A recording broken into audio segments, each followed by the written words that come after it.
There's a specific kind of silence that happens when someone decides you aren't worth their time anymore. It's not a loud argument, it's a cold, calculated exit. For 3 years, I was Chloe's safety net.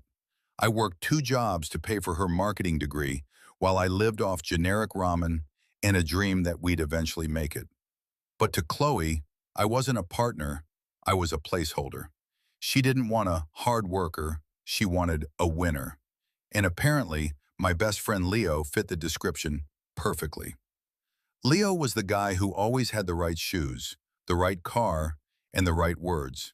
I didn't see it coming until I walked into our favorite bar and saw them in a corner booth. They weren't even hiding it. When I confronted them, Chloe didn't even have the decency to look guilty. She just looked bored.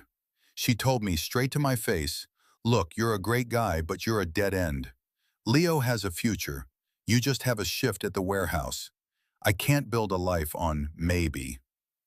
Leo didn't say a word. He just patted my shoulder, gave me that pitying, "sorry bro" look, and walked out with her. That was 3 weeks ago. I spent those 3 weeks in a dark apartment, waiting for the eviction notice. I was at my absolute zero. And that's when the phone rang. It was a law firm I'd never heard of, representing an estate I didn't know existed. It turns out my eccentric grandfather, the one my parents said died penniless in a nursing home, had spent 40 years quietly buying up commercial real estate in the city center. He didn't trust his own children with the money, so he bypassed a generation. He left everything to me. And when I say everything, I mean the kind of wealth that doesn't just change your life. It changes the zip code of everyone you've ever met. The news leaked.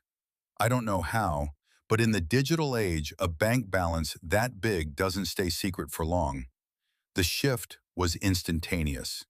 Suddenly, my DMs were full of people I hadn't spoken to since middle school. But the most interesting message came last night. It was from Chloe. "Hey, I've been thinking a lot about what I said. I was stressed and scared about the future, and I took it out on you. Leo isn't who I thought he was. He's aggressive. I made a huge mistake. Can we talk? Just us?" I was about to block her. I really was. But then my lawyer walked in with the final audit of my grandfather's holdings.